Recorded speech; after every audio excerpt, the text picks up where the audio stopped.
विश्व को शांति का संदेश देने वाले महाकारुणिक तथागत भगवान बुद्ध एवं भारत देश में दोबारा फिर से भगवान बुद्ध के सद्धम्म को वापस लेकर के आने वाले परम पूज्य बोधिसत्व डॉक्टर बाबा साहब अम्बेडकर, इनको मेरा कोटि कोटि नमन है। आप सभी श्रद्धावंत उपासक एवं उपासिका को मेरा मैत्रीपूर्ण जय भीम। नमो बुद्धाय।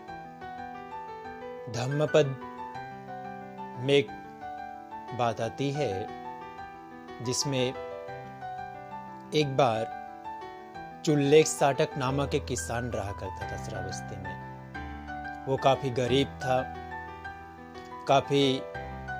उसके पास में पर्याप्त कपड़े भी नहीं थे, मात्र एक ही चादर था। छोटी सी झोपड़ी में रहा करता था। रोज कमाने खाने जाता, दिन भर जो भी खाता उसी में रहता और एक ही चादर को ओढ़े रहता था। एक ही कपड़ा उसके पास में था, उसी को पहन के जाता था और उसी से गुजारा किया करता था। एक बार श्रावस्ती में भगवान बुद्ध के धम्म देशना का आयोजन किया गया, तो सभी को सूचना किया गया कि भगवान बुद्ध का उपदेश रहेगा, जिसको भी आना धम्म श्रवण कर सकता है करके। तो जब चुल्लेख साटक ने इस बात को सुना तो भी प्रसन्न हुआ कि चलो भगवान बुद्ध की धम्म देशना भी सुनने के लिए मिलेगी।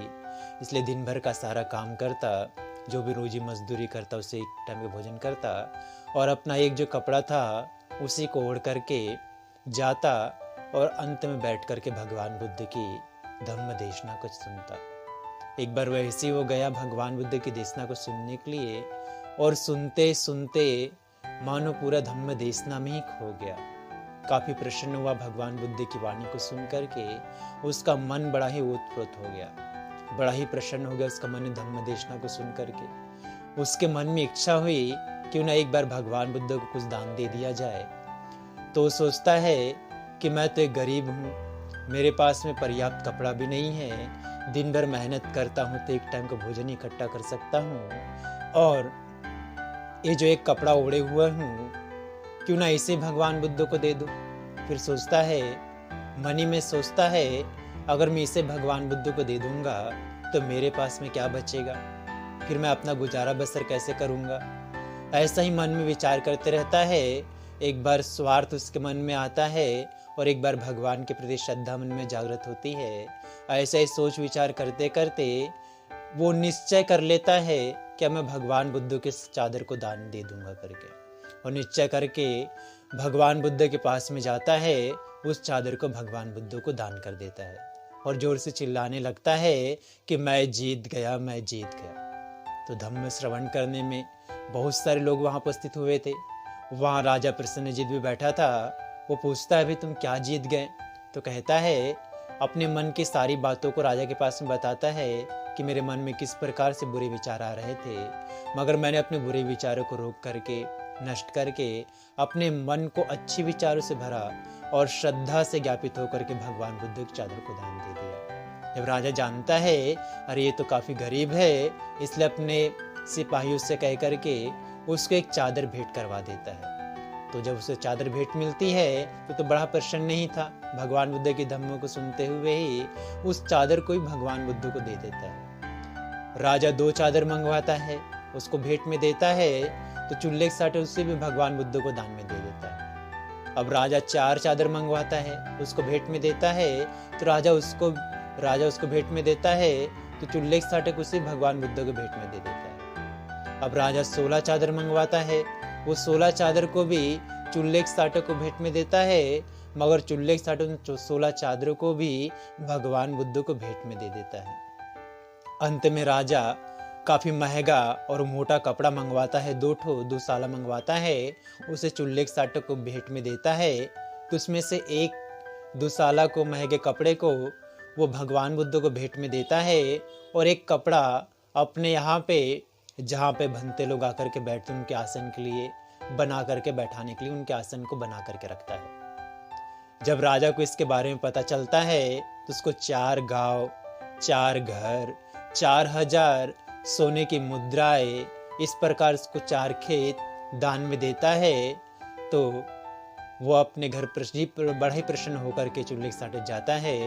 तो दूसरे दिन जब सब भिक्षाटन करके लौट करके भिक्षु बैठे होते हैं तो आपस में चर्चा कर रहे होते हैं कि चुल्लेख साटक का कर्म कितना अच्छा है, कितना अच्छा पुण्य किया है उसने, कितना अच्छा काम किया है जिसको हर घटक में इस प्रकार से उसको दान मिला। उसी समय भगवान बुद्ध भी चारिका करके आ रहे होते हैं तो उनसे पूछते भी किस बात की चर्चा हो रही है। तो कहते भगवान चुल्लेख साटक ने जो कल जो दान किया था उसका कितना अनुपम दान था, कितना अच्छा दान था। बेचारा कुछ भी नहीं उसके पास में, फिर भी आपको भेंट कर दिया उसने, उसको कितना पुण्य प्राप्त हुआ, उसको हर चीज 4 की घटक में प्राप्त हुई। तो भगवान बुद्ध कहते हैं जब चुल्लेख साटक ने मन में भगवान बुद्ध के प्रति श्रद्धा व्यक्त की, उसके मन में इच्छा हुई कि ना भगवान बुद्ध को दान करना चाहिए, ऐसी मन में जब श्रद्धा प्रकट हुई तो उसको 16 की घटक में सामान मिला। जब वो उस दान को लेकर के तत्पर हुआ देने के लिए, उस समय उसको 8 की घटक में दान मिला।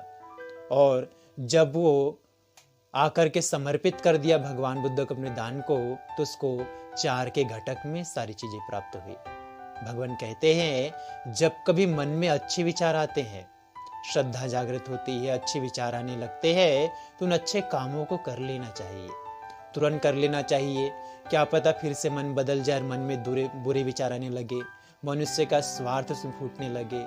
इसलिए जब भी श्रद्धा जागृत होती है, अच्छे कर्मों को करने की इच्छा होती है, तो उन अच्छे कर्मों को अच्छे से मनुष्य को कर लेना चाहिए, क्योंकि ये मनुष्य के अच्छे कर्म ही उसकी सुगति के और उसके सुख के कारण बनते हैं। जिस प्रकार से चुल्लेख साटक जो बेचारा गरीब था मगर उसने श्रद्धा व्यक्त की और भगवान बुद्ध के प्रति दान वगैरह किया, जिससे उसे सारी चीजें प्राप्त हुई।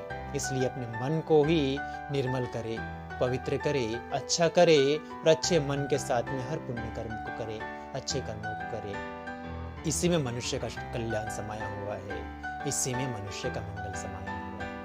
आप सभी ने बड़ी श्रद्धा पूर्वक इस कथा को सुना, धम्मपद की इस बातों को सुना।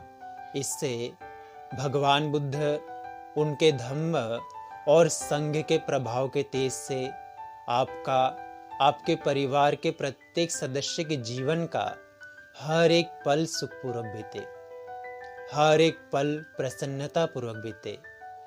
आपका और आपके परिवार के जीवन, प्रत्येक सदस्य के जीवन में हमेशा सुख हो, प्रसन्नता आए, मंगलमय हो, कल्याणमय हो।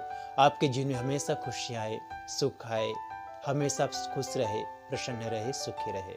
आप सबका मंगल हो, आप सबका कल्याण हो, आप सभी सुखी रहे, स्वस्थ रहे। भवतु सब मंगलं रक्षन्तु सब देवता, सब बुद्धानुभावेन सदा शुद्धि भवन्तु ते। भवतु सब मंगलं रक्षन्तु सब देवता, सब धम्मानुभावेन सदा शुद्धि भवन्तु ते। भवतु सब मंगलं रक्षन्तु सब देवता, सब संघानुभावेन सदा शुद्धि भवन्तु ते। साधु साधु साधु।